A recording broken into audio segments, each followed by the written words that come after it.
হায়দ্রাবাদের বিখ্যাত এই ডেজার্টটি একবার হলেও বাড়িতে ট্রাই করে দেখুন। ঘরে থাকা খুব সামান্য উপকরণ দিয়েই তৈরি হয়ে যায় এই ডেজার্টটি, কিন্তু খেতে হয় দুর্দান্ত। এই গরমে এই ঠান্ডা ঠান্ডা ডেজার্টটি একবার যদি না খেয়েছেন তাহলে কিন্তু চরম পস্তাবেন। তো অবশ্যই একবার হলেও এ বাড়িতে তৈরি করুন।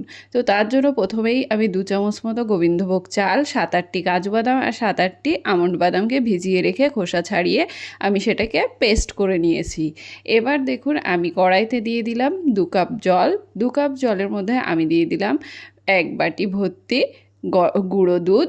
আপনারা চাইলে কিন্তু গুঁড়ো দুধের জায়গায় এটাকে লিকুইড দুধ দিয়েও করতে পারেন। লিকুইড দুধ দিলে লিকুইড দুধটাকে জাল দিয়ে ঘন করে নেবেন। আমি যেহেতু গুঁড়ো দুধ দিয়ে করছি তাই এখানে জাল দিয়ে ঘন করার কিছু নেই, আমি গুঁড়ো দুধটাই বেশি ব্যবহার করে ঘন করে নিয়েছি। এবার আমি এখানে দিয়ে দেব আগে থেকে বেটে রাখা পেস্টটাকে দিয়ে ভালো করে জাল করে নেব যতক্ষণ না চালটা সুন্দরভাবে রান্না হয়ে যাচ্ছে। যেহেতু চালটা বেটে রাখা আছে এটা কিন্তু খুব তাড়াতাড়ি সুন্দরভাবে রান্না হয়ে যাবে। রান্না হয়ে গেলে তার মধ্যে দিয়ে দেবো স্বাদ মতো চিনি দিয়ে এটাকে আবারও 2 থেকে 3 মিনিট জাল করে নেব। এটা রান্না হতে কিন্তু খুব বেশি সময় লাগে না, দেখবেন খুব তাড়াতাড়ি রান্না হয়ে যায়। আর এই গরমে এটা খেতে কিন্তু দুর্দান্ত লাগে। তো অবশ্যই বাড়িতে তৈরি করুন, তৈরি করে খেয়ে জানান আপনাদের কেমন লাগলো।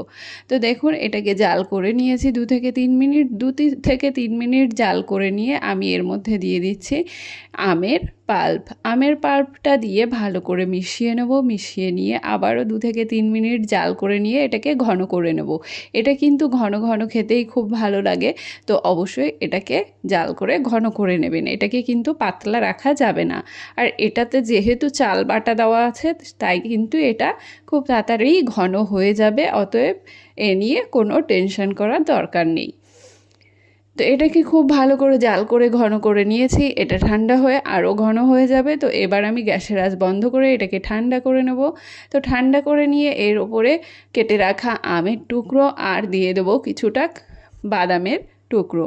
কুচি করা বাদাম আর আম দিয়ে এটাকে সাজিয়ে নিয়ে এটাকে ফ্রিজে রেখে দেবো। তারপর যখন মন চাইবে তখন বের করে ঠান্ডা ঠান্ডা খান আর এনজয় করুন।